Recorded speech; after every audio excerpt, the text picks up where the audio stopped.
Today is the story of a woman who rose from the ashes of humiliation stronger than ever before. Amara stood by the window, watching the rain. The drops streamed down the glass, merging into uneven paths that looked like tears. Her own tears had long since dried up over the last 6 months. She had cried out everything she had. "You're still stuffing your face?" Darius's voice cut through the air from the hallway, sharp and filled with undisguised contempt. Amara flinched, instinctively covering her bowl of oatmeal with her hand. It was just oatmeal. No butter, no sugar. But even this was too much for her husband. "It's just breakfast," she answered quietly, not turning around. "Breakfast," Darius mimicked, walking into the kitchen. "Take a look at yourself. You've turned into a cow. I can't stand touching you." The words struck their target precisely. Amara knew she had gained weight. 5 years had passed since Caleb was born, but her weight had never returned to what it was. She had tried. She tried diets, went to the gym, but the stress and constant tension in the family only made things worse. Every evening she promised herself she would start a new life on Monday, but every Monday brought new disappointments. "I'm trying," she whispered, feeling everything inside her contract into a painful knot. "Trying?" Darius scoffed, pouring himself a cup of coffee. 20 years ago when we met, you were gorgeous. Every guy would turn his head. And now I'm embarrassed to go out in public with you." This wasn't the first time he'd said this. Over the past year, those words had become as habitual as the morning coffee.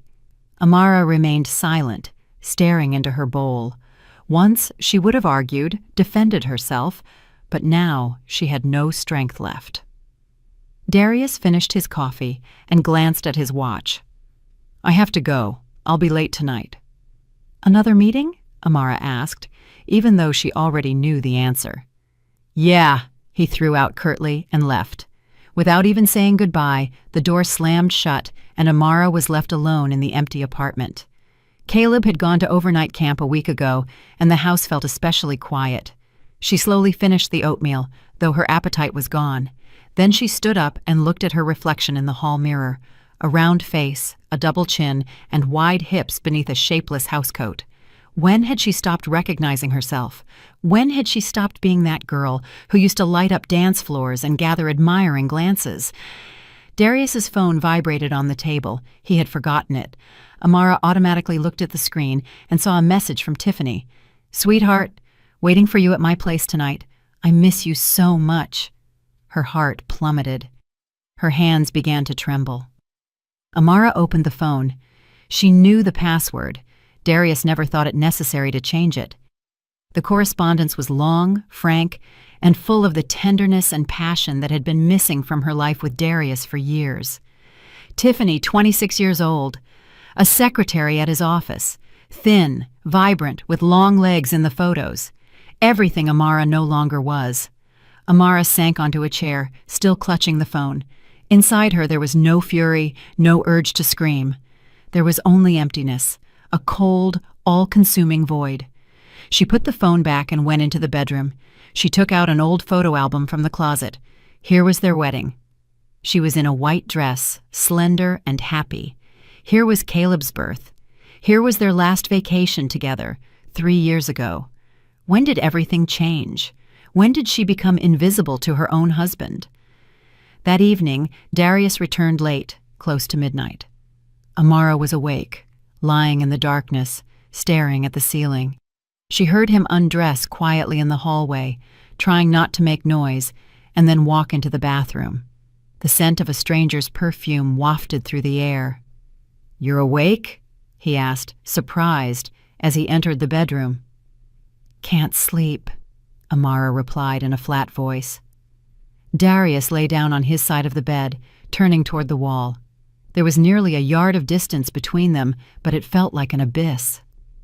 "Darius," she called softly. "What?" "I'm tired, Amara." "You forgot your phone this morning." A silence hung between them. Amara felt his body tense and his voice become cautious. "A message came through. I saw it." Darius abruptly sat up in bed and turned on the nightlight. His face was pale but not guilty, rather irritated. "You read my messages?" It was on the screen. Amara sat up too. Tiffany, how long? Darius ran a hand over his face and then laughed. A short, nervous sound. 6 months, maybe more. What's the difference? What's the difference? Amara repeated, feeling something she had long thought dead begin to boil inside her. You've been cheating on me for 6 months, and you ask, what's the difference? What did you expect? Darius turned to her, cold anger in his eyes. Look at yourself. Look what you've become. You stopped taking care of yourself. You stopped being a woman. You're just furniture, comfortable, habitual furniture. Each word struck like a slap. I gave birth to your child. Amara's voice trembled. I raised him. I ran the house. I worked. And you kept eating everything in sight, Darius interrupted. Don't make excuses. Tiffany is 10 years younger than you, but she finds time for the gym, for herself. She wants to be desirable. And you? When was the last time you put on anything other than those sacks? Amara was silent. The words were stuck in her throat. I'm leaving, Darius suddenly said. I can't live like this anymore. She's expecting a baby, my baby, and I want to be with her. The world crashed down. It simply took and crashed in a single moment. What? Amara gasped. You heard me. I'm moving out in a couple of days. The condo is yours. I'm not greedy. I'll pay child support for Caleb, but I need to live my life, Amara, and I don't have a future with you. He lay back down and turned off the light, as if he had just been discussing the weather, not destroying 20 years of shared life. Amara sat in the darkness, unable to move. Everything inside was numb. She didn't cry. There were no tears. There was only emptiness, so deep that she felt she might fall into it and disappear. In the morning, Darius packed his suitcase. He did it quickly, efficiently, not looking at his wife. Amara stood in the bedroom doorway, silently watching the man with whom she had spent more than half her adult life walk out of it. I'll be back in a week for the rest of my things, he muttered, zipping the suitcase. When I get back, I want everything gone. I'll talk to Caleb myself when he gets back from his grandparents. How are you going to tell your son that you left his mother for a girl who's young enough to be your daughter? Amara asked quietly. I'll tell him the truth, that people change, that love fades. He's little, he'll get over it. Kids get used to everything. Darius picked up the suitcase and headed for the door. Goodbye, Amara. Don't be angry. This is better for everyone. The door closed. Amara heard the elevator descend, taking her past with it. Amara spent the first 3 days in a daze. She got up, mechanically made herself breakfast that she couldn't eat, wandered the apartment, and stared out the window. The world outside continued its normal life. People rushed to work, children played in the yard, music played somewhere. But her world had stopped. She didn't call her friends. She didn't want to hear sympathy in their voices, or advice that wouldn't help anyway. She didn't want to see pity in their eyes. Poor Amara, her husband left her over her weight. She could already hear those words in her head, spoken in different voices. On the 4th day, she finally left the apartment. She needed to buy groceries. The fridge was empty.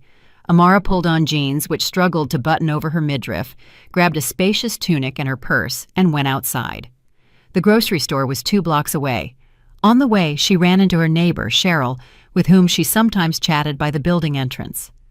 Amara, Cheryl called out, haven't seen you in ages. How are you? Fine. Amara forced a smile. Where's Darius? I haven't run into him lately. He left. For work. Amara lied, quickly walking past without giving her a chance to continue the conversation. At the store, she mechanically threw items into her cart. Whole grain rice, milk, bread, eggs. Passing the bakery section, she stopped. On the shelf were her favorite pastries, custard eclairs. Darius used to make a remark every time he saw them in the fridge. You're fat enough already, and you're eating that garbage too. Amara grabbed a box of 6 eclairs and put it in the cart. Then she grabbed another, a packet of cookies, and dark, bitter chocolate, the kind she loved in college. At home, she sat down at the table and ate 3 eclairs in a row, then 2 more. The sweet cream melted in her mouth, and for a few minutes the pain receded. But then it crashed back in a wave, even stronger, along with self-loathing. That's why he left. Because you can't even stop yourself. Amara looked at the empty box and finally wept. She wept bitterly, sobbing as she hadn't since childhood. Tears streamed down her face, dripping onto the table, onto her hands. She wept for the lost years, for the unfulfilled hopes, for the fact that no one would ever hold her again and tell her they loved her. The phone rang. Amara wiped her face and looked at the screen. It was Darius's mother, Patricia Leake. The woman had never particularly liked her daughter-in-law, believing her son deserved a better match. "Hello?" Amara answered. "Amara, it's me." The mother-in-law's voice was cold.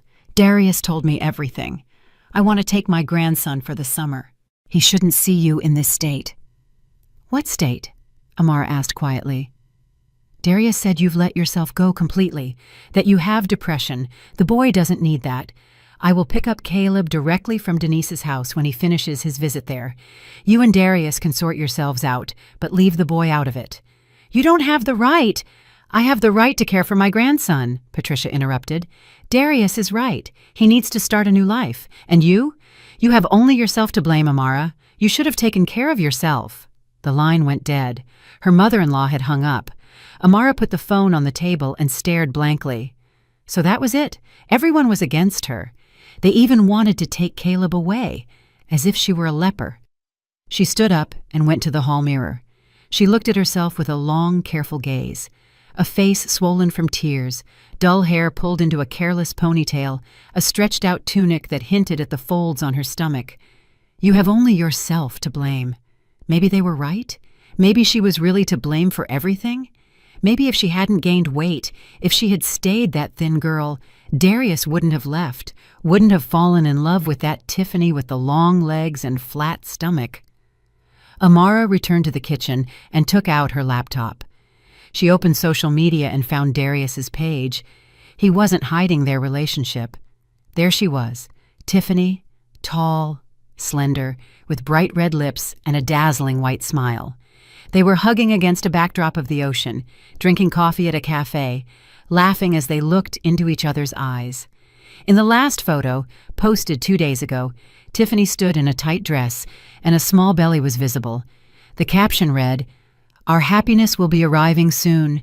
Hundreds of likes, comments. Congratulations, such a beautiful couple. Happiness to you." Amara closed the laptop. Her hands were shaking. A wave of fury rose inside her, so strong that she wanted to scream, smash dishes, destroy everything around her. But she didn't. Instead, she opened the refrigerator again, took out the last eclair, and ate it, staring into the void. Then she went into the bathroom and looked at herself in the mirror for a long time. Swollen cheeks, a double chin, a spreading figure. When did this happen? When did she stop being herself? She remembered 20 years ago when Darius saw her at a college party, how he walked up to her, asked her to dance, how they danced all night, how he told her she was the most beautiful girl in the world. She remembered him proposing to her on the roof of their dorm under the stars, promising to love her all her life, for better or for worse. She remembered the long, hard labor, how Darius held her hand and told her she was the strongest woman he knew, how he cried with joy when he saw Caleb. When did it all change? Gradually, probably. The first pounds after the birth, then a few more. Sleep deprivation, stress, constant fatigue, the daily grind that sucked her in like a swamp. Work, home, child. There was no time to think about herself. And when time did appear, Amara simply collapsed from exhaustion. Darius also changed. He worked more, stayed out later, hugged and kissed less, and criticized more often. At first softly, with humor, "You should probably hit the gym. That dress won't fit." Then more harshly, "You're getting fat." Then with contempt, "I'm disgusted by you." And she believed him. She believed she was to blame, that she wasn't trying hard enough, that she was a bad wife. Amara returned to the kitchen and sat down at the table. She pulled out a notepad and a pen. She began to write a list. What to do next? 1. Divorce. 2. Child support. 3. Job. 4. Caleb. 5. Me. She stared at the last point for a long time. Me. Who is she now? A dumped wife, a single mother, a fat failure who was left for a younger woman? No, that wasn't all she was. Once she had been different. Once she had dreams, plans, goals. What happened to that girl who wanted to open her own interior design studio, who sketched out ideas and dreamed of big projects?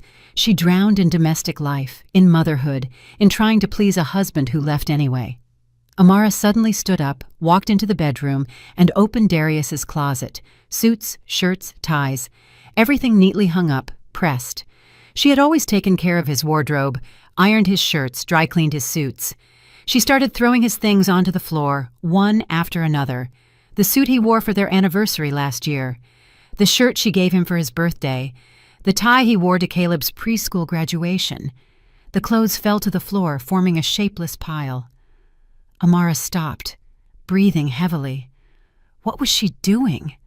What was the point?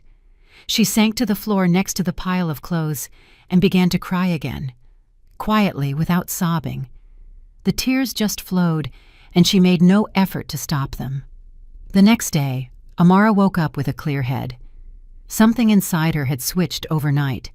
She no longer wanted to lie there and feel sorry for herself. She no longer wanted to be a victim. She got up, took a shower, truly washing herself and her hair for the first time in a week. Then she took Darius's old robe out of the closet and carried it, along with the entire pile of clothes, to the hallway. Later, she would take it to Goodwill or just toss it. She didn't care. Amara called her job. She worked as an accountant for a mid-sized real estate development company and had been on medical leave for the last 2 weeks. The doctor had diagnosed her with nervous exhaustion. "Hello, Miss Vance, it's Amara. I'm coming back tomorrow." "Amara, are you sure? Maybe you should rest a bit more," her boss asked kindly. "No, I need to work. Thank you for your understanding." Work was what would distract her, what would give her some sense of normalcy. After the call, Amara sat down at the computer and started researching divorce. The procedure, the documents, the timeline. It turned out that with a minor child, divorce had to go through court.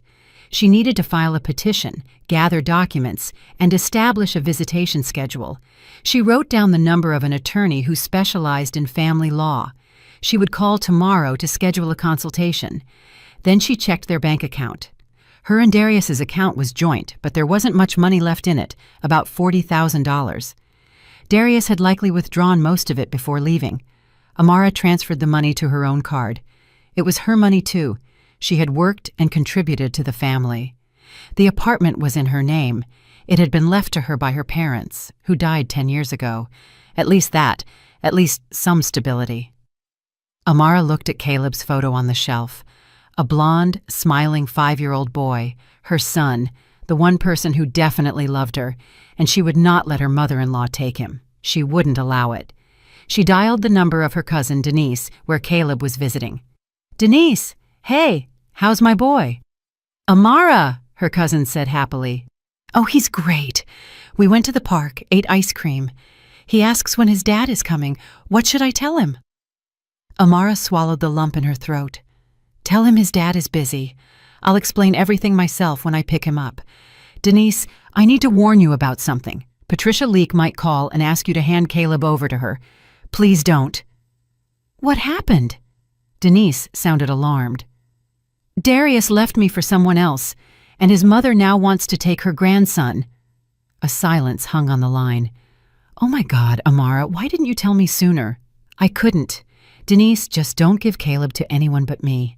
I'll be there soon in a couple of days." "Okay, of course, honey, of course. Come on over. We'll wait for you here." After the conversation, Amara felt a measure of relief. Caleb was safe.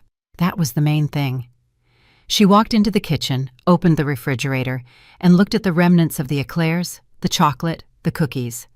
Amara stood, staring at all the indulgence. Then she resolutely grabbed a garbage bag and threw everything into the trash. "Enough!" she said aloud. "Enough of feeling sorry for myself and eating away my problems." She picked up her phone and found the nearest fitness club online. A membership wasn't cheap, but right now, it was the most important thing. She signed up for a trial class tomorrow evening. Then she found a support group for women going through divorce. Online meetings every Tuesday and Thursday. Amara registered. Maybe there she would find people who understood. By evening, she had a plan ready. It was clear and structured. 1. Go back to work. 2. File for divorce through an attorney. 3. Get Caleb back. 4. Start exercising. 5. Find a therapist. 6. Get back to myself. The last point was the most important and the most frightening. Get back to myself. To the girl who believed in her own strength, who dreamed and achieved goals. Amara went to bed early.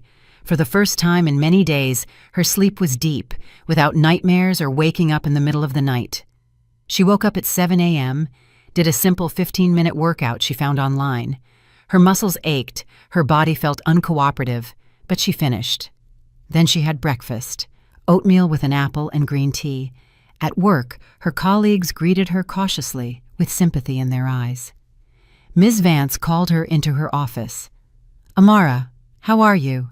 Maybe you need more rest?" "Ms. Vance, I'm fine. Really, I need to work." Her boss looked at her intently. "All right, but if anything is wrong, tell me. And one more thing. I have a friend. She's a therapist, a good one. Here are her contact details if you need them." Amara took the business card and thanked her. The unexpected kindness brought tears to her eyes, but she held them back. Work was a distraction. Numbers, reports, transactions. None of it required emotion, just a routine. It was calming and familiar. That evening, Amara went to the fitness club. The trial class was a group session, something between aerobics and stretching. She stood in the back of the room, self-conscious in her baggy sweatpants and t-shirt. All around her were slender women in bright leggings, confidently doing the exercises. "Don't be shy. Move at your own pace," the instructor smiled. She was a woman in her 30s with a short haircut. "The main thing is to start." Amara started. It was hard. After just 10 minutes, she was breathless. Her face was red, and her t-shirt was sticking to her body with sweat. But she kept going. She slowed down when she absolutely couldn't keep up, but didn't stop. After the class, the instructor walked up to her. "How was it?" "Hard," Amara admitted honestly, wiping her face with a towel. "The first time is always hard, but you did great for not giving up. Come again. Believe me, it will be much easier in a month." At home, Amara showered and collapsed onto the bed. Her entire body ached, but it was a good ache. The pain of effort, not the pain of the soul. She picked up her phone and saw a text from Darius. "I'll be there Friday for my things. I'll be around 6 p.m. Short, businesslike, as if they were just neighbors, not people who had spent 20 years together. Amara put the phone down and looked at the ceiling. Friday, the day after tomorrow. That meant she had 2 days to prepare. Thursday flew by in a rush. Amara scheduled a consultation with the attorney, Marcus Cole, for Saturday, bought new sneakers for her workouts, and tidied up the condo. She methodically removed all traces of Darius's presence. Framed photos, his favorite coffee mug, the spare glasses he forgot on the nightstand. She put all of it into a box and placed it by the door. Let him take it and never come back. That evening, she had her first online support group meeting. Amara turned on her computer and joined the video conference. 7 women of different ages appeared on the screen, all with similar expressions. Tired, hurting, but with something else, too. Maybe hope. "Good evening," greeted the moderator, a woman in her 50s with a gentle voice. "We have a new member today. Tell us about yourself, if you're ready." Amara took a deep breath. "My name is Amara. My husband left a week ago for another woman. She's pregnant." The words came out with difficulty, but she continued. "He told me I was to blame, that I got fat, that he was disgusted by me. And I almost believed that it was true." "Almost?" the moderator repeated. Almost, Amara confirmed. But now I'm trying to get myself back. I don't know if I can, but I'm trying. The other women nodded in understanding. One of them, a red-haired woman in her 30s, spoke up. I have a similar story, except my ex left because I couldn't have a baby. He told me I was defective. For 2 years, I believed something was wrong with me, until I realized the problem isn't me. The problem is a person who humiliates his loved one. The meeting lasted an hour.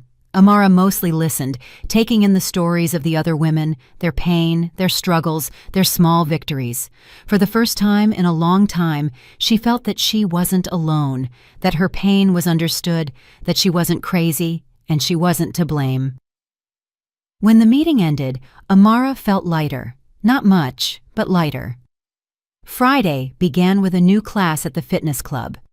This time, she chose something easier: yoga for beginners. The instructor, an older woman with gray hair and a calm voice, helped her into the correct poses and encouraged her. Don't compare yourself to others, she said. Only compare yourself to who you were yesterday. You are already better than you were yesterday, because you showed up. After class, Amara went to the cafe across the street from the club, ordered a vegetable salad and green tea. At the next table sat a group of young women. They were laughing and discussing something. One of them said something, and they all burst into laughter. Amara looked at them and wondered when she had last laughed like that, when she had felt light and carefree. She couldn't remember. She pulled out her phone and opened old photos. Here she was at a college party in a short dress with bright lipstick, laughing and hugging her friends. Here she was at graduation in a red dress, slender and happy. Here she was with Darius on their first vacation together, on the beach. She was in a bathing suit, toned and tan. That girl existed. She was real. Where had she gone? Amara closed the photos and looked at her reflection in the cafe's wall mirror. A round face, no makeup, hair pulled back, a sports jacket hid her figure. I'll find you, she promised her reflection softly. I promise. She returned home by 5 p.m. She had an hour before Darius arrived. Amara changed into jeans and a sweater, brushed her hair, and even put on a touch of light pink lipstick. Not for him, but for herself. She was sitting in the kitchen drinking tea when the doorbell rang. Exactly at 6 p.m., Amara opened it. Darius stood on the threshold with 2 large bags. He looked good. A fresh shirt, a new haircut. He had even lost a little weight. Hey, he said, walking in. I'm here for my things. I know. Amara stepped aside. Everything is boxed up by the closet. Darius walked into the bedroom. Amara remained in the kitchen, not wanting to watch him gather the last remnants of their life together. About 20 minutes passed. Darius came out with the stuffed bags. I think that's everything, he said, looking around. Darius, about the divorce. I've already looked into everything, she cut him off. I'm filing a petition on Monday. I want to officially set up child support for Caleb and define the visitation schedule. Darius frowned. You understand I have another family now. I can't pay as much as... You will pay whatever the court decides, Amara said firmly. Caleb is your son, and you are obligated to support him. Amara, don't make this difficult. Let's work this out like civilized people. Civilized? She scoffed. You left without even saying goodbye to your son. You called me a cow and said you were disgusted by me. Is that what you call civilized? Darius pursed his lips. I spoke in anger. You shouldn't take it so seriously. Just go, Darius, just go. My attorney will be in touch. He stood there, clearly wanting to say something, but changed his mind. He grabbed the bags and headed for the door. You know, he suddenly said at the door, I thought you'd be crying, begging me to come back, and you even look like you've lost weight. Go, Amara repeated. Darius shrugged and walked out. The door closed. Amara stood in the middle of the hallway, breathing deeply and slowly. She didn't cry. She didn't scream. She didn't collapse onto the floor. She just stood and breathed, and then she smiled. A weak smile, but she smiled. She had won the first round. She hadn't fallen apart. She hadn't begged. She hadn't shown weakness. Amara walked into the kitchen and sat down at the table. She opened the notebook where she kept her plan. Day 7. Darius picked up his things. I didn't cry. I am stronger than I thought. She closed the notebook and looked out the window. The sun was setting, painting the sky in orange and pink hues. A new life was just beginning. Saturday began with a trip to the attorney. Amara woke up early with a clear head and firm resolve. She put on a dark blue dress that she hadn't worn in 2 years. It was a little tight, but it zipped up. She styled her hair and put on makeup, looking at herself in the mirror and seeing changes. Small, barely noticeable, but they were there. Attorney Marcus Cole, a man in his 50s with graying temples and an attentive gaze, received her in his downtown office. "Tell me everything," he said, opening a notepad. Amara told him. Everything about the infidelity, the humiliation, the pregnant mistress, the mother-in-law's desire to take the child. She spoke calmly, without tears, stating the facts. Marcus Cole listened, taking notes, occasionally asking clarifying questions. "All right," he said when she finished. "The situation is unpleasant, but manageable. The condo is in your name. That's a plus. The child is a minor. A court almost always grants custody to the mother unless there are serious reasons otherwise. Child support is 25% of the father's income for one child. Visitation. We'll set a schedule according to your wishes." "And if his mother tries to sue for custody?" Amara asked. "Without grounds, she won't succeed. You are employed, you have housing, and your parental rights haven't been revoked. A grandmother can file a petition, but the chances are minimal. Don't worry about it." Amara felt a wave of relief. For the first time in a long time, she felt solid ground beneath her feet. "I will prepare the documents," Marcus Cole continued. "You'll need to gather your marriage certificate, Caleb's birth certificate, and the condo deed. We'll file the petition with the court next week." "Thank you." Amara stood up. "Thank you so much." Leaving the office, she felt like a warrior before a battle. She was scared, but she knew she would fight. For herself, for Caleb, for the right to a dignified life. After the meeting with the attorney, Amara drove to her cousin's house to pick up her son. Denise lived in a small suburban house with a garden. When Amara walked into the yard, Caleb was playing there with his cousins, chasing a ball, laughing, all red-faced from the heat and happy. "Mommy!" He rushed to her and hugged her legs. "You came!" Amara lifted him into her arms and held him tight. He smelled of summer, grass, and childhood sweat. "I came, my sweet boy. I missed you." "Where's Daddy? He didn't come." Amara looked at Denise. She nodded knowingly and led the other children inside. "Caleb." Amara sat down with her son on a bench. "We need to talk. Daddy is going to live separately from us now." "Why?" The boy's eyes widened. "Is he mad at me?" "No, sweetie, no." Amara hugged him. "This is not your fault at all. It just happens sometimes with grown-ups. Sometimes people can't live together. But Daddy loves you and will still see you." "And you? Do you still love him?" Caleb's voice trembled.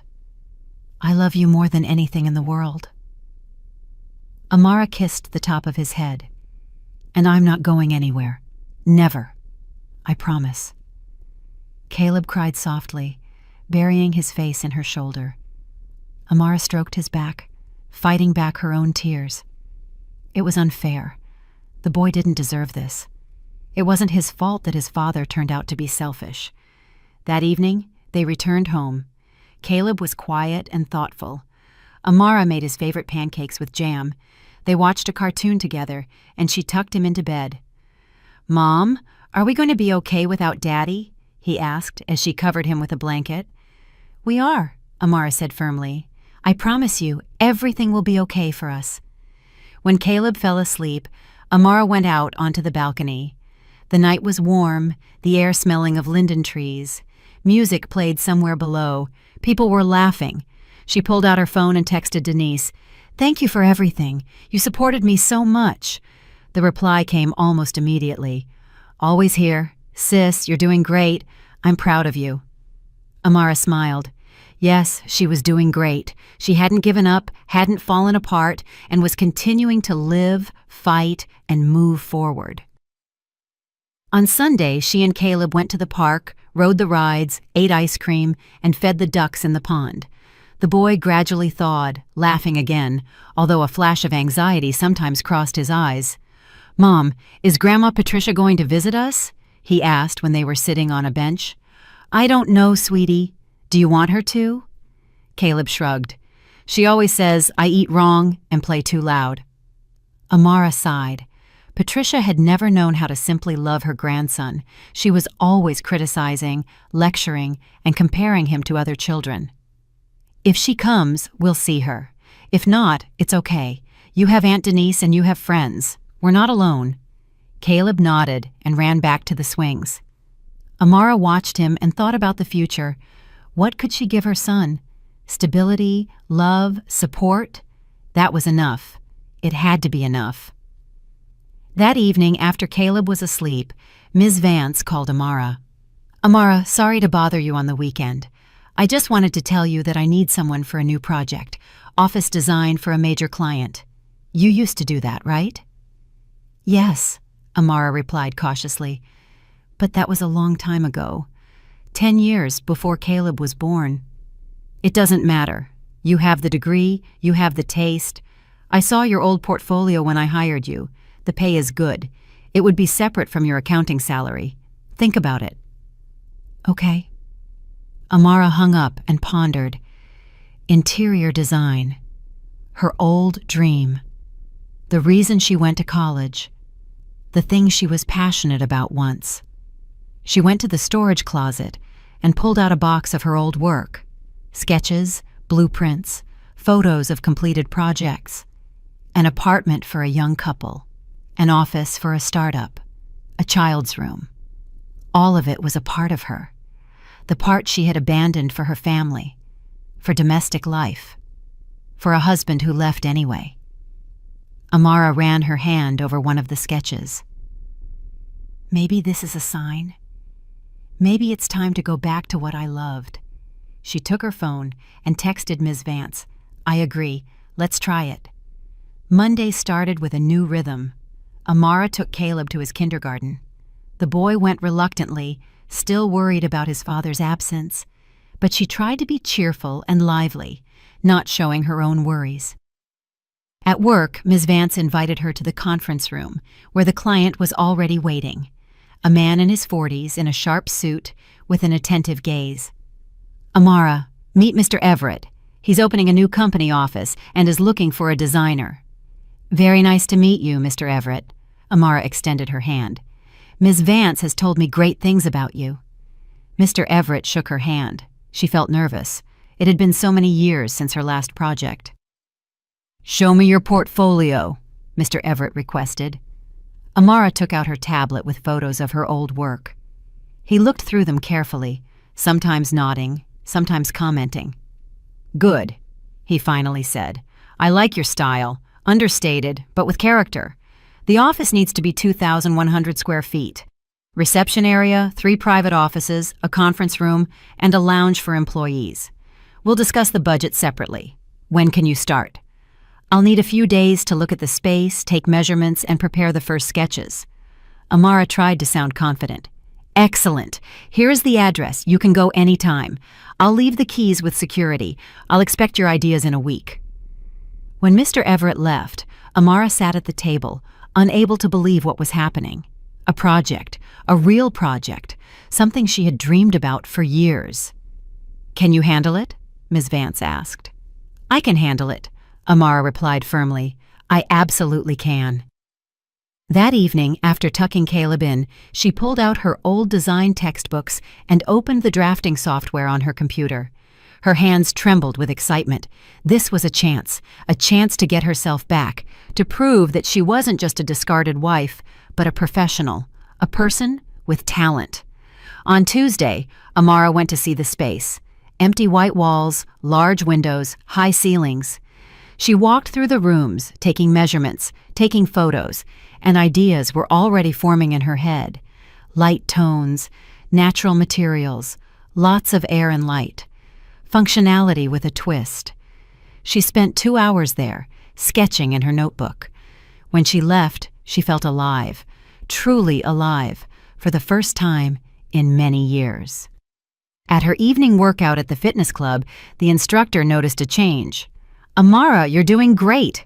I can already see a difference. Better posture, more confident movement." "Really?" Amara looked at herself in the mirror. It was true. Something had changed. Maybe not yet in her appearance, but in the way she carried herself, in her expression. "Absolutely. Keep up the good work. In a couple of weeks, you'll be unstoppable." At home, Amara stepped on the scale, -7 pounds in 2 weeks. It wasn't much, but it was a start. On Wednesday, Patricia Leek called. Her voice was cold, as always. "Amara, I want to see my grandson. I'll be there Saturday." "Fine," Amara replied calmly. "Come at 3 o'clock, and I want to speak to you alone." "About what?" "You'll see." Amara hung up with a heavy heart. What else had her mother-in-law cooked up? But she wouldn't let herself be intimidated, not now when she was just starting to get her life back. Thursday and Friday flew by as she worked on the project. Amara drew sketches, selected materials, drafted estimates, working late after Caleb was asleep. She forgot about food, about time, completely immersed in the creative work. By Saturday, her first version of the project was ready. She looked at the result and smiled. It was good, maybe even very good. On Saturday, exactly at 3, the doorbell rang. Patricia Leek stood on the threshold with a large bag of gifts for Caleb. "Hello," she said dryly, walking in. "Hello." Amara stepped aside. "Grandma." Caleb ran out of his room and hugged Patricia's legs. "Hello, my boy." Her mother-in-law stroked his head. "I brought you toys. Go look." Caleb grabbed the bag and ran to his room. Patricia took off her coat and walked into the kitchen as if she owned the place. "We need to talk," she said, sitting down at the table. "I'm listening." Amara sat opposite her. "Darius told me you want to file for divorce." "My attorney is preparing the petition. We'll file next week." Patricia pursed her lips. "You are destroying a family." "Darius destroyed the family when he took a mistress," Amara replied calmly. "Men make mistakes. You need to know how to forgive, how to turn a blind eye to some things. I lived that way my whole life with his father." "Perhaps that's why his father didn't respect you," Amara said quietly but firmly. "Forgiving infidelity over and over isn't strength, it's weakness.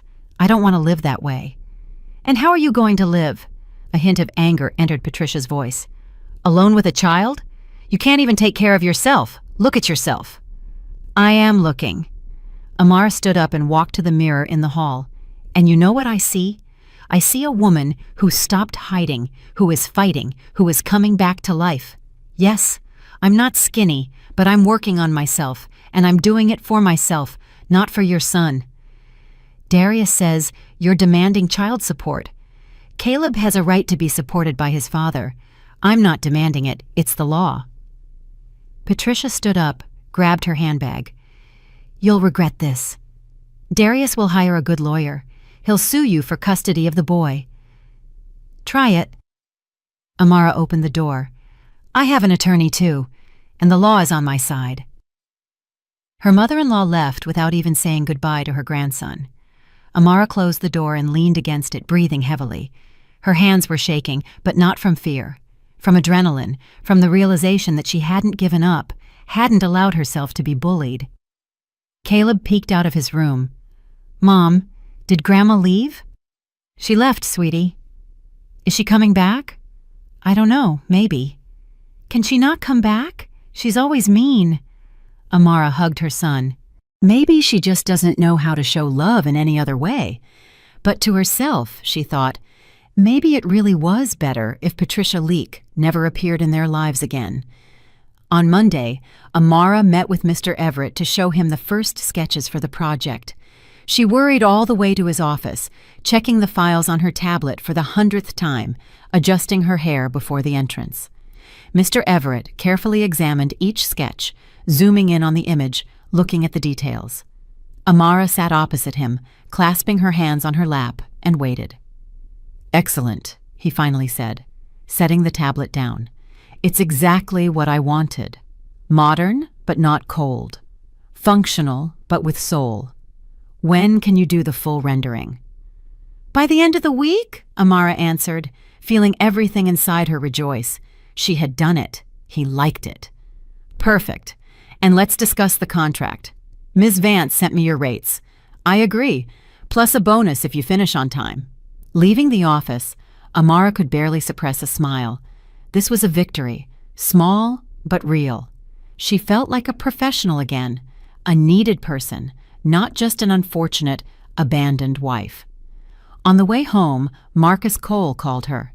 "Amara, I have news. Darius has hired an attorney, a good one, by the way. They'll be trying to lower the child support amount and limit your rights to the marital property." "But the condo is mine," Amara protested. "I know, but they can demand compensation for the renovations that were done during the marriage or for investment in the condo. Don't worry, we're ready. We have all the documents confirming the condo was yours before the marriage. Just be prepared for the fact that the process might drag out." "Okay," Amara sighed. "Thanks for the warning."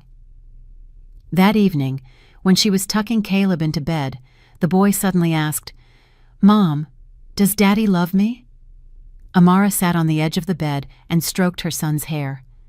"Of course he loves you, sweetie." "Then why doesn't he visit? Why doesn't he call?" Amara's heart sank. Darius hadn't called his son once the entire time.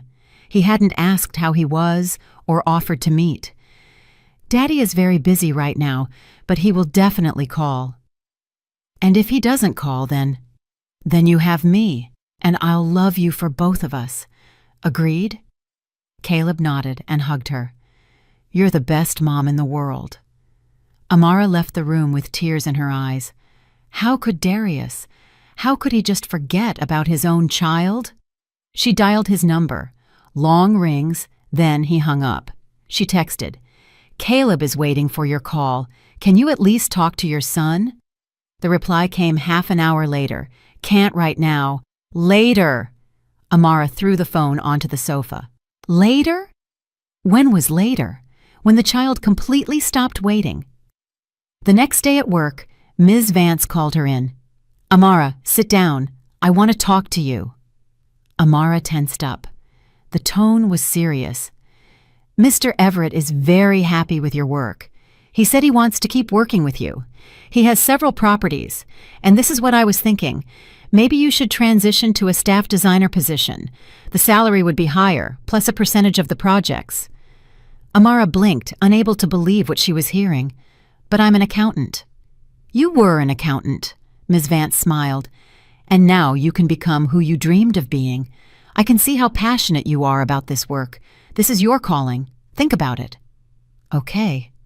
Amara walked out of the office in a state of shock. Staff designer. Her dream. The thing she had been striving for 20 years ago when she first graduated college. That evening at the gym, she ran on the treadmill, thinking about the offer. Could she do it? It was scary to trade the stability of accounting for the uncertainty of a creative career. But didn't she deserve to try? Wasn't it time to stop living in fear? After the workout, Irene, the instructor, walked up to her. "Amara, you've changed so much in these 3 weeks, and not just physically.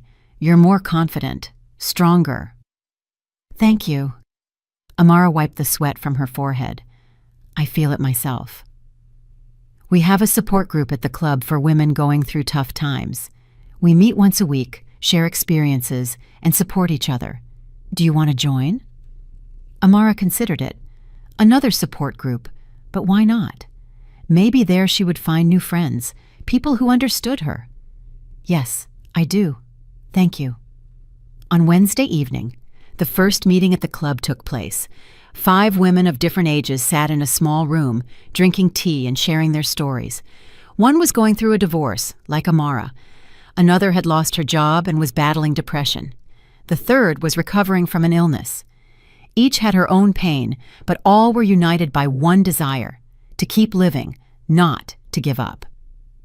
"I used to think that if my husband left, I would die," said one woman, Tamara, in her 50s. "We were together for 30 years, and then he left for his secretary. I didn't get out of bed for a month. Then I realized either I keep lying there or I start living. I chose life. Now I have my own small business. I travel and meet friends, and you know what? I'm happy. Truly happy. Maybe for the first time in my life." Amara listened and understood. She was on the right path. The pain wouldn't disappear right away, but life goes on, and she had a right to that life. On Thursday, Amara made her decision. She texted Ms. Vance, "I agree. I want to become the staff designer." The reply came instantly. "Excellent. We'll discuss the details tomorrow." That evening, Amara sat on the balcony with a cup of tea watching the sunset. 3 weeks ago, her world had crashed. She thought it was the end, but it turned out to be the beginning. The beginning of a new life she was building for herself. Her phone vibrated. A text from an unknown number. "Hello, this is Darius's attorney. My client would like to discuss the terms of the divorce out of court. Are you willing to meet?" Amara read the message several times. So Darius was afraid of court. He decided to negotiate. Interesting. She dialed Marcus Cole's number. "Darius's attorney just texted me. He's proposing a meeting." "Good," the lawyer replied. "That's standard practice. I will be with you at the meeting. Don't worry, we won't let them take advantage of you." "Thank you." Amara hung up. She stood up from the chair and looked at her reflection in the window. The woman looking back at her was different. Not the one who stood by the window and cried 3 weeks ago. This one was stronger, more confident, more alive. "I can do this," she told her reflection. "I absolutely can." The meeting with Darius's attorney was scheduled for Friday at Marcus Cole's office. Amara prepared for it like an exam, rereading documents, rehearsing answers to potential questions, and choosing her outfit. She settled on a structured gray pantsuit she had bought before Caleb was born, which now almost fit her properly, minus 13 pounds in 3 weeks. The progress was visible. She arrived at the office 10 minutes early. Marcus Cole was already waiting for her, spreading all the necessary documents on the table. "The main thing is to stay calm," he instructed. "Don't react to provocations. Answer clearly and factually. We know our rights, and they know we know." Exactly at 2 o'clock, the door opened and 2 men entered. Darius's lawyer, a man in his 40s in an expensive suit with a cold gaze, and Darius himself. Amara hadn't seen him in almost a month. He looked tired and older. Shadows lay under his eyes. There was more gray in his hair.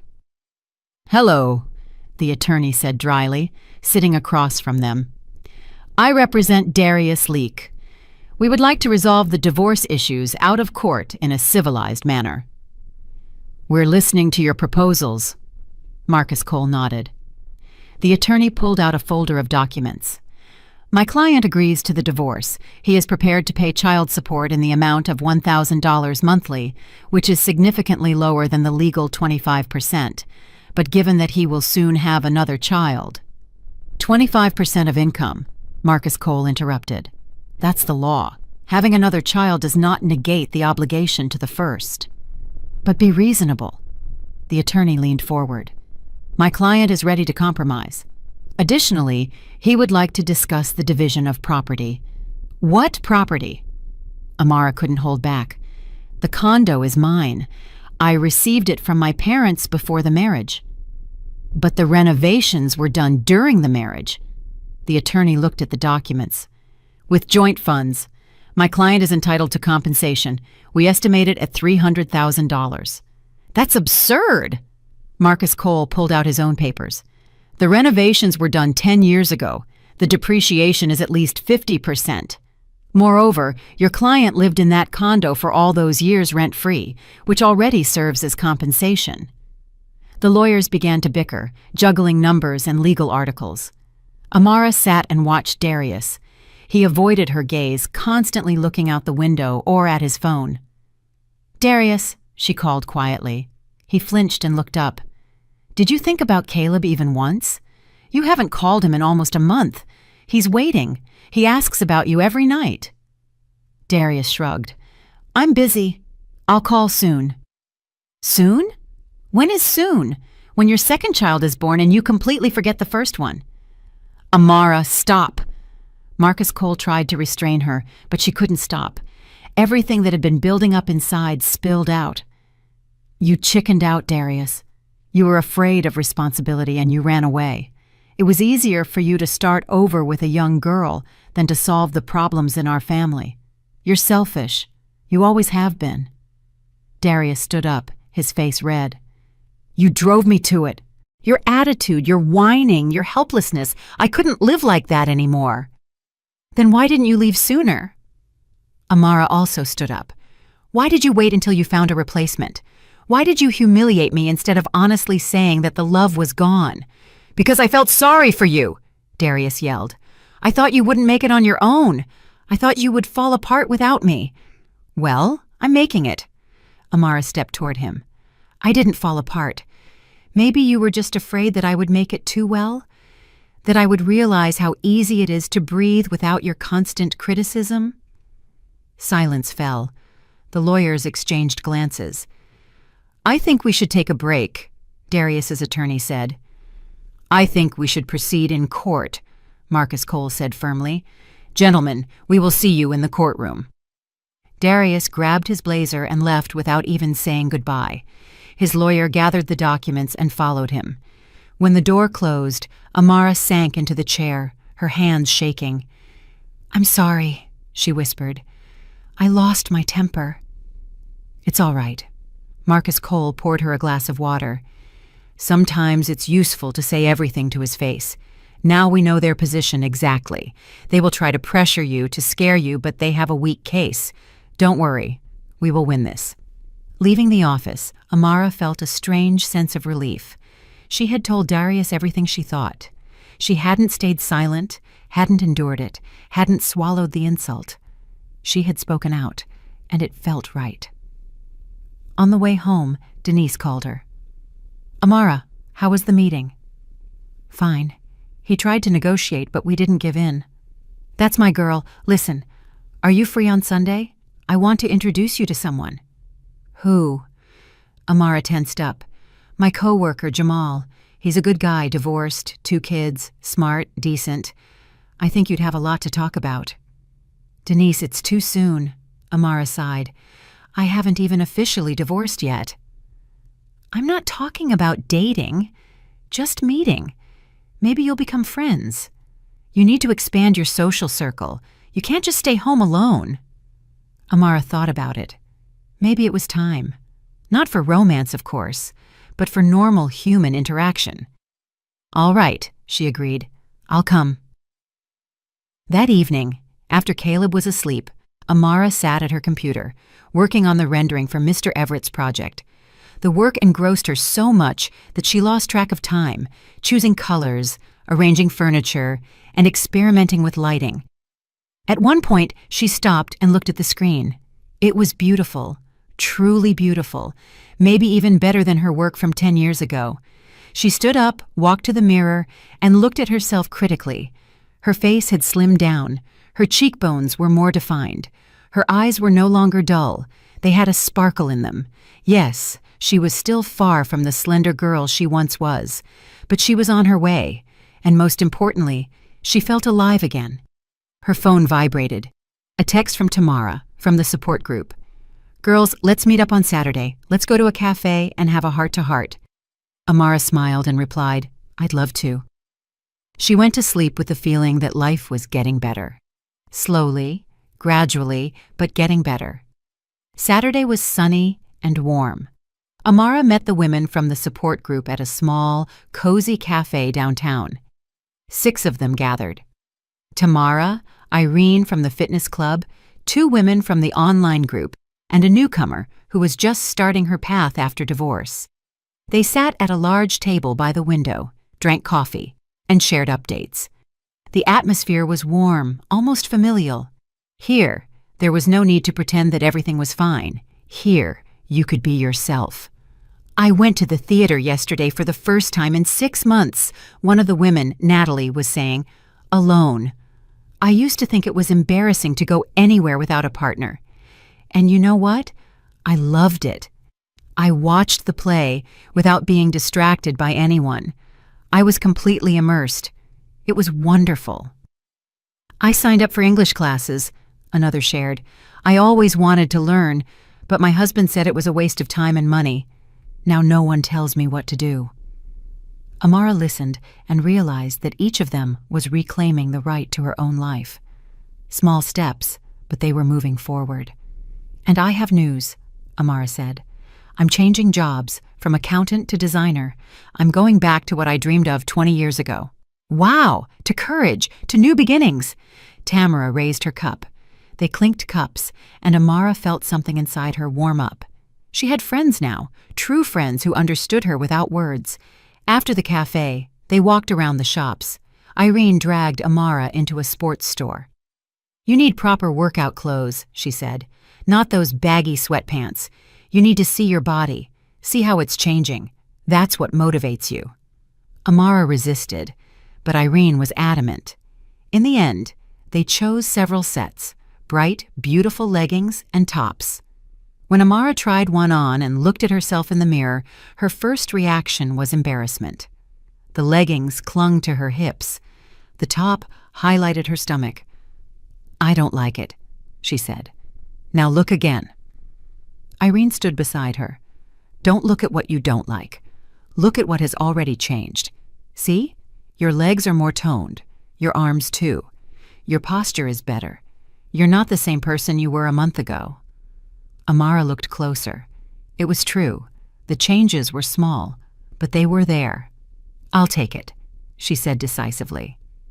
That evening, unpacking her purchases at home, Amara caught herself smiling. Just because. For no reason. When was the last time she had smiled just because? Sunday began with a morning run. Amara got up early, while Caleb was still asleep, put on one of her new outfits, and went outside. She ran slowly, not for long, only 20 minutes, but it was her time, her effort, her victory over herself. After lunch, she went to Denise's house. Her cousin lived in a small house on the outskirts with a garden and a patio. When Amara arrived, there were already guests, several couples with children, grilling burgers and music playing. Amara, meet Jamal. Denise led a man in his 40s toward her. My coworker, the one I told you about. Jamal was tall, with a kind face and gentle eyes. He smiled and held out his hand. Very nice to meet you. Denise told me great things about you. Only good things, I hope, Amara said, shaking his hand. Exclusively. She says you're a talented designer. They talked easily and casually. Jamal worked as a programmer. He had divorced 2 years ago and was raising 2 children, a boy and a girl. He didn't ask uncomfortable questions, didn't pry. He just talked about himself and listened to her stories. You know what the hardest thing is after divorce? He asked when they were sitting on the patio with glasses of juice.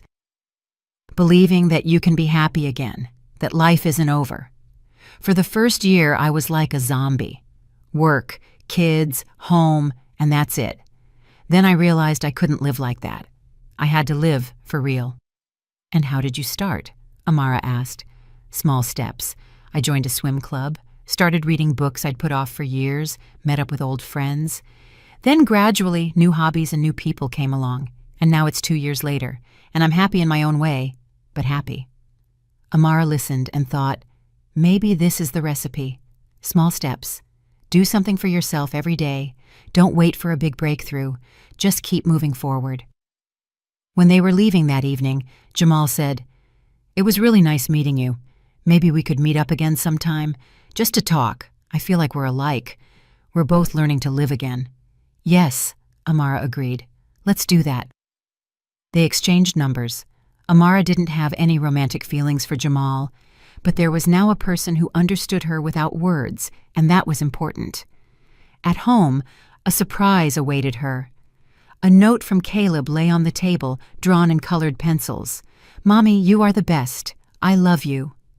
Next to it was a drawing of her and Caleb holding hands, with the sun, flowers, and a rainbow all around them. Amara pressed the drawing to her chest and smiled through her tears. This was what she was fighting for this boy, for their future together. That evening, after Caleb was asleep, Amara opened her laptop and checked her email. A message from Mr. Everett. "Amara, the rendering is superb. I'm thrilled. When can you start the project realization? And I have 2 more properties. I'd like to discuss the possibility of a permanent collaboration with you." Amara reread the email 3 times. Permanent collaboration, more projects. This meant a stable income and the opportunity to develop in the career she loved. She typed a reply, "I'm ready to start anytime. I'd be happy to discuss further collaboration." After sending the email, she leaned back in her chair and looked out the window. A month ago, her world had crashed. She thought it was the end, but it turned out to be the beginning. The beginning of a new life, her life. Her phone vibrated. A text from Jamal. "Thanks for a great evening. You're an amazing woman. Don't let anyone ever tell you otherwise." Amara smiled. Maybe she really was amazing.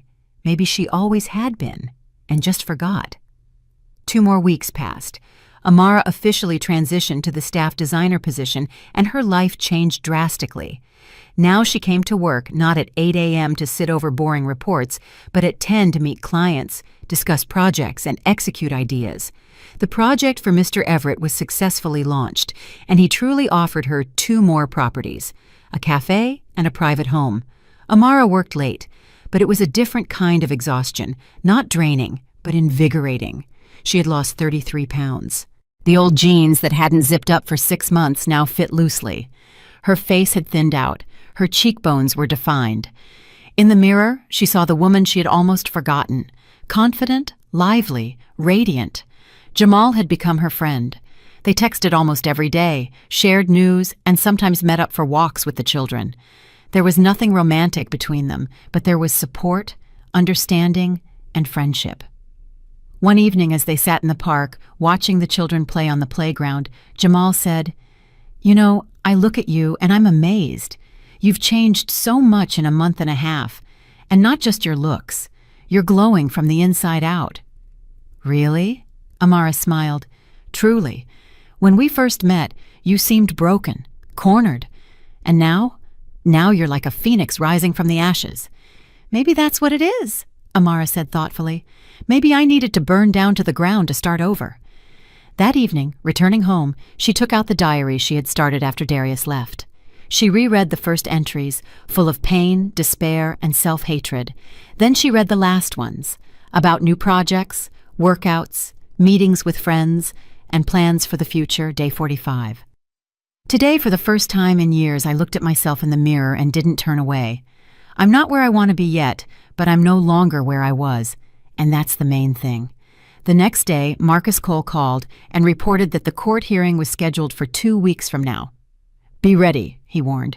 "Darius's lawyer will try to portray you as an unstable person, incapable of adequately caring for a child. We need proof to the contrary." "What kind of proof?" Amara asked anxiously. "A letter from your job about your new position and salary. A character reference from the kindergarten stating that you are a responsible mother. Maybe testimonials from neighbors or friends. Anything that proves your capability." Amara set about collecting the documents. Ms. Vance gladly wrote a character reference, noting her professionalism and responsibility. Caleb's teacher also provided a positive review. Her neighbor, Cheryl, agreed to testify, but most importantly, Amara felt strong. She was no longer afraid of the court. Let Darius and his lawyer try whatever they wanted. She had proof that she was a worthy mother and a capable person. A week before the hearing, Darius unexpectedly called. He didn't text, he called. "Amara, we need to talk." His voice sounded tired. "Don't talk over the phone. Let's meet, just the 2 of us, without the lawyers." Amara hesitated. Why did he want this? What was he planning? "Where and when?" Tomorrow at that coffee shop where we first met. Remember?" She remembered. The campus coffee shop near their old college. 20 years ago, they first spoke there, shared their first kiss. "All right, 6 p.m. The next day, Amara arrived at the coffee shop exactly at 6 p.m. Darius was already waiting at a table by the window. There were 2 cups of coffee in front of him, one with milk, one black. He remembered that she liked coffee with milk. "Hi," she said, sitting across from him. "Hi." Darius looked up at her, and she saw confusion in his eyes.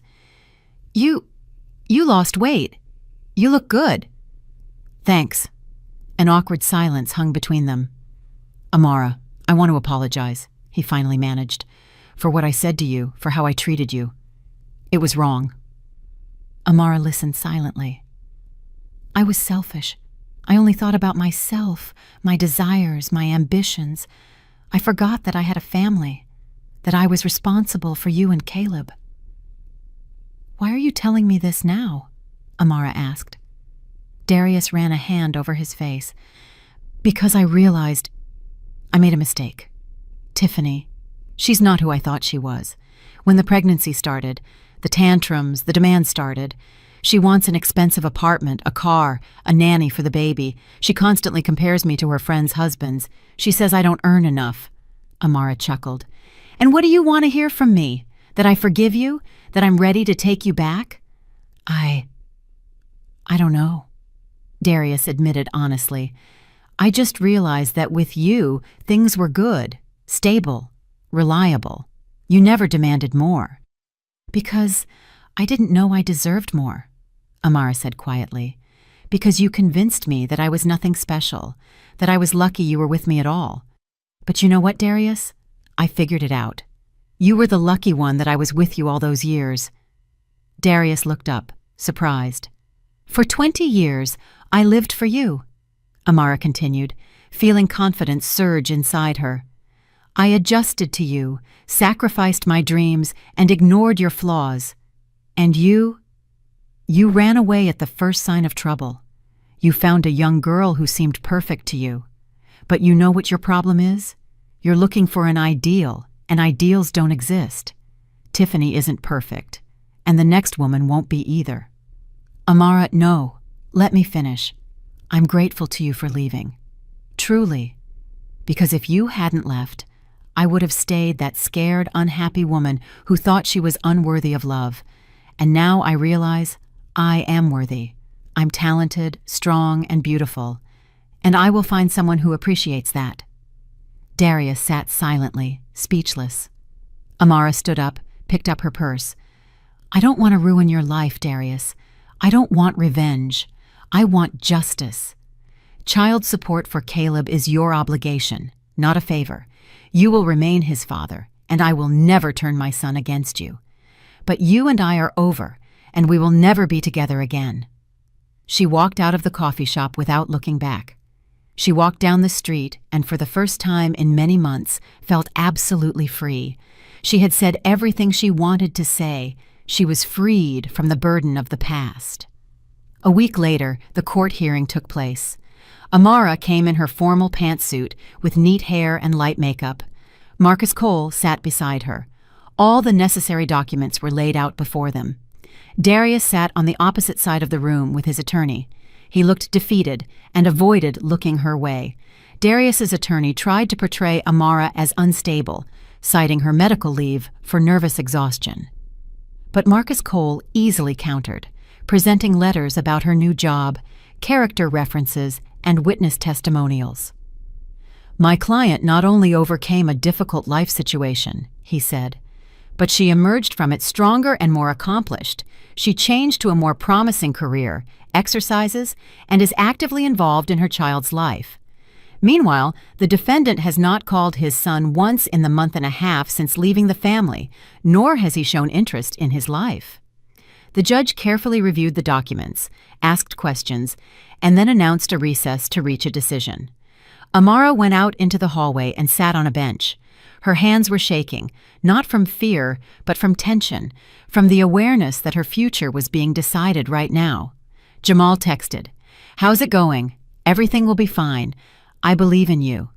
Tamara wrote, "Hang in there, friend. You're strong." Denise, "I'm with you, sis." Amara smiled. She had support, real, sincere support from people who believed in her. Half an hour later, they were called back into the courtroom. The judge read the decision. The marriage between the parties is dissolved. The minor child will continue to live with the mother. The father is obligated to pay child support at 25% of his earnings monthly. The visitation schedule with the child is every other weekend and 1 month of summer vacation. No division of marital property is to be made, as the real estate belonged to the plaintiff before the marriage. Amara exhaled. Victory. A full, unconditional victory. Leaving the courthouse, she saw Darius standing by his car. He was smoking, though he never used to smoke. "Amara!" he called out. She stopped. "Can I call Caleb tonight?" "Of course. He'll be happy. And I truly want to be involved in his life. I'll visit, as the court ordered." "Good." Amara nodded. "He needs that. He needs a father." "You really look incredible," Darius suddenly said. "You didn't just lose weight. You're different, strong, confident." "I was an idiot." "You were," Amara agreed. "But you know what? I'm glad everything happened this way. If you hadn't left, I never would have known what I was capable of. I never would have returned to my true self." She turned and walked toward the subway. She didn't look back. That chapter of her life was closed. That evening at home, Amara held Caleb and sat beside him on the sofa. "Sweetie, we need to talk. Today was the court hearing. Your dad and I are officially not married anymore, but you are still his son, and he loves you. He'll be visiting you every 2 weeks, and you'll spend time together." "And you won't be sad?" Caleb asked, hugging her. "No, baby, I won't be sad, because I have you, and I also have a job that I love, and friends, and a new life, and we are going to be happy, I promise." "Then I won't be sad either," Caleb decided. "Mom, is Daddy really going to call?" "He is. Tonight." And Darius really did call. Amara handed the phone to Caleb and went out onto the balcony, giving them privacy to talk. She stood there, watching the city, listening to her son's voice as he excitedly told his father about kindergarten, his new toys, and how he and his mother went to the park. Her phone vibrated. A text from Mr. Everett. "Amara, I want to offer you the position of chief designer for my company. We're opening a design bureau. Interested?" Amara reread the message several times. Chief designer, her own bureau. It was more than a dream. It was a completely new life. She texted back, "Very interested. Let's discuss the details." Then she sat down in the balcony chair, wrapped her arms around her knees, and smiled. A month and a half ago, she had been standing by the window, not knowing how to live. She thought her life was over. She thought she was a useless, fat, pathetic woman. And now she was free. She had an interesting job, career prospects, a loving son, and true friends. She had lost 33 pounds and was continuing to work on herself, not for her ex-husband, not to prove anything to anyone, but for herself. The next morning, when Darius came to retrieve his last items from the storage closet, he saw a note on the table. He unfolded it, read it, and a chill ran down his spine. "Darius, when you walked out, I thought I would die. I thought I wouldn't survive it, that my world had crashed. But you know what happened? I didn't die. I came back to life. While you were with me, I forgot who I truly was. I forgot about my dreams, my talents, my strength. I dissolved into the role of your wife. I lost myself. You humiliated me for gaining weight. You called me a cow.